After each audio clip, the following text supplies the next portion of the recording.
أعوذ بالله من الشيطان الرجيم بسم الله الرحمن الرحيم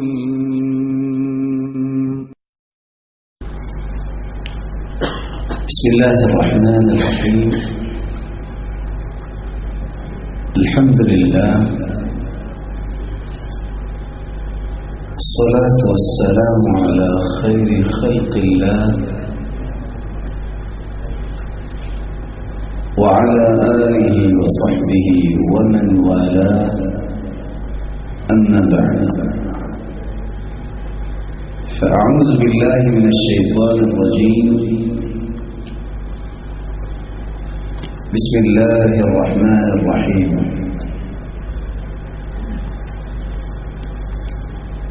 وإذ قال لقمان لابنه يعظه يا بني لا تشرك بالله إن الشرك لظلم عظيم. انتہائی قابل قدر لائق عزت تقریم سامعین محترم،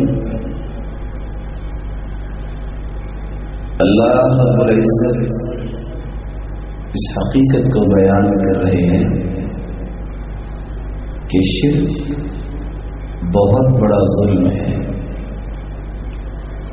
ظلم کا مطلب ہوتا ہے وضع الشیء علی غیر محل، کسی چیز کا غلط استعمال، کسی چیز کو اس کی جگہ پہ نہ رکھنا، یہ ظلم ہے. ہم سب کا خالق اور مالک اللہ رب العزت ہے. انسان مخلوق ہے، خالق اللہ تعالی ہے، مالک بھی وہ ہے، رازق بھی وہ ہے، قادر مطلق بھی وہ ہے. جب انسان اپنے خالق، اپنے مالک اور اپنے رازق کے ساتھ بے وفائی کرتا ہے، اس کی ذات میں، اس کی صفات میں اور اس کے افعال میں کسی کو شریک کر لیتا ہے، اسی چیز کا نام شرک ہے،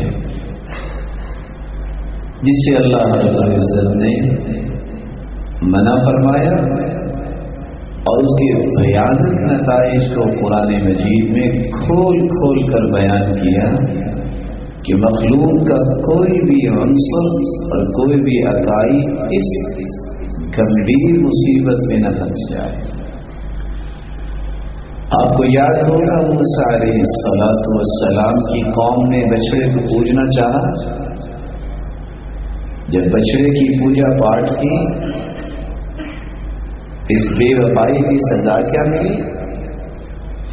اللہ تعالیٰ نے حکم دے دیا، ایک ہے یا سینکڑوں، بس ان کی گردنیں اتار دو.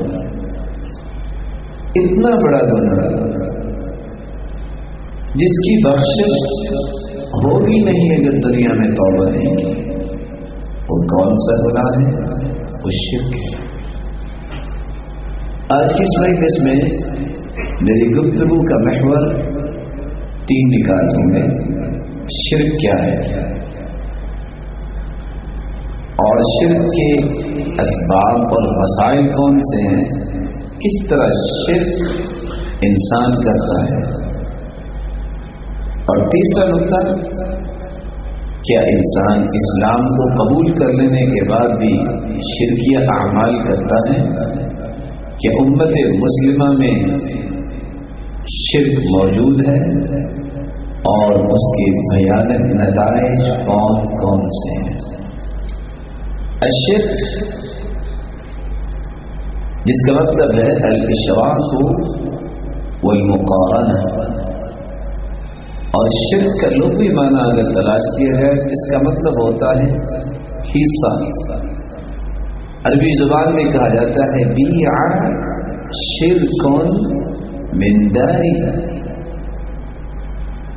اس کے گھر کا ایک حصہ بیچ دیا گیا ہے. شرک کا مطلب ہے حصہ.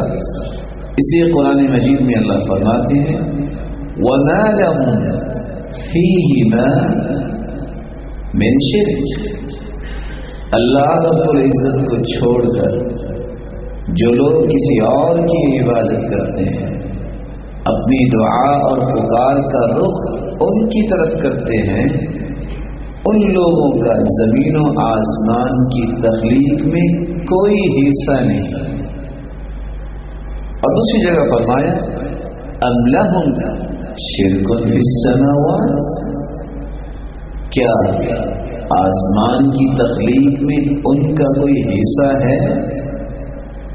اور موسیٰ علیہ السلام نے جب دعوتی مہم کو مضبوط و مربوط بنانے کے لیے دعا کی تو وہاں بھی لفظ کون سا استعمال کیا؟ وَاجْعَلْ لِي وَزِيرًا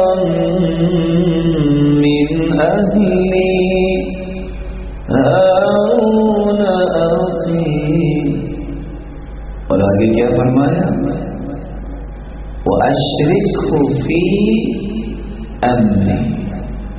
اے اللہ اس دعوتی مشن میں اس کو میرا حصے دار بنا دے، وہ بھی اس دعوتی مشن کی مضبوطی کے لیے میرا دست و بازو بن جائے.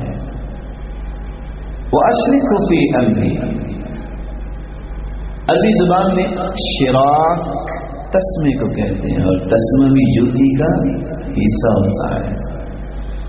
الشریکہ جس کو آج کمپنی کا نام دیا جاتا ہے، شریکات جس کی جمع آتی ہے دو یا دو سے زائد حصوں کو ملا کر جو کمپنی بنائی جاتی ہے اس کو عربی زبان میں الشریکہ بولا جاتا ہے.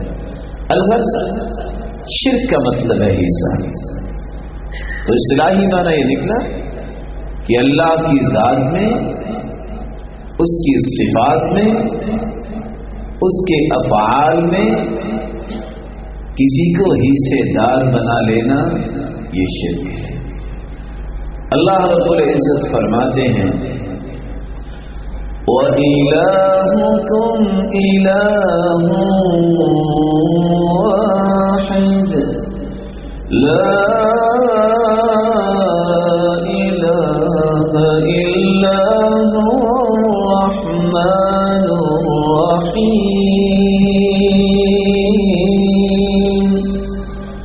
وَإِلَٰهُكُمْ إِلَٰهٌ وَاحِدٌ. تمہارا معبود برحق صرف ایک اللہ ہے. لا الہ الا ہو، اس کے علاوہ کوئی بھی عبادت کے لائق ہے ہی نہیں. هو الرحمن الرحیم، وہی رحمان ہے اور وہی رحیم ہے.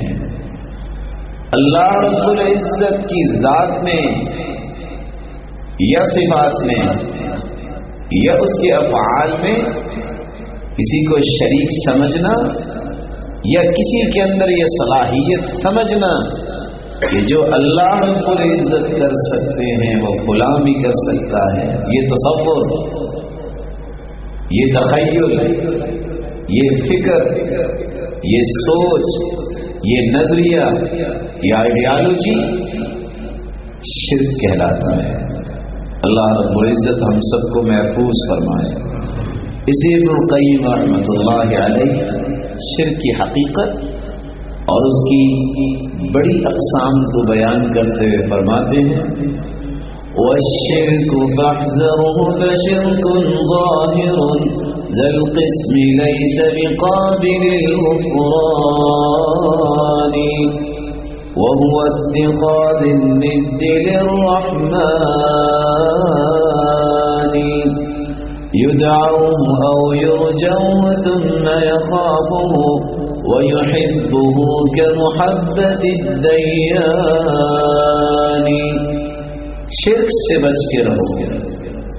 کچھ شرک ظاہری ہوتے ہیں، کچھ باطنی ہیں. شرک اکبر ظاہری شرک ہے، شرک اصغر ریاکاری ہے. جو باطنی شرک ہے. اور شرک کا مطلب یہ ہے کہ اللہ رب العزت کے مقابلے میں کسی اور کو عبادت کے لائق سمجھا جائے، اللہ رب العزت کا کوئی ساجی سمجھا جائے، کوئی اس کا شریک اور نصیب سمجھا جائے. اللہ رب العزت خود فرماتے ہیں قُلْ هُوَ اللَّهُ أَحَدٌ اللَّهُ الصَّمَدُ لم يلد ولم يولد ولم يكن له كفوا احد. اللہ ایک ہے، اللہ بے نیاز ہے، نہ اس کی کوئی اولاد ہے نہ وہ کسی کی اولاد ہے، اور نہ ہی اس کا کوئی ساجی ہے، نہ ہی اس کا کوئی مثیل ہے. وہ تو خالق ہے، باقی ساری کی ساری مخلوق ہے.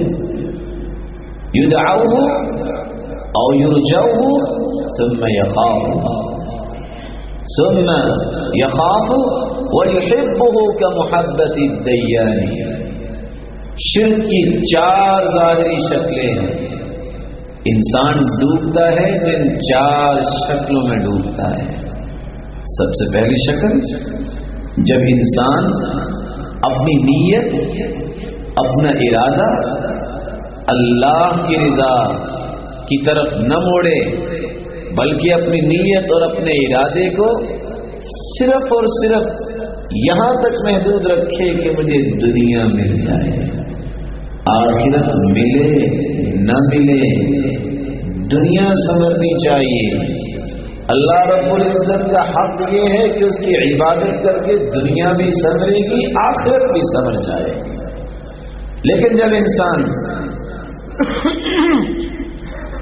اپنی نیت اور ارادے کو باطل کر لیتا ہے تو نتیجہ کیا نکلتا ہے؟ اللہ رب العزت کی ناراضگی ہوتی ہے.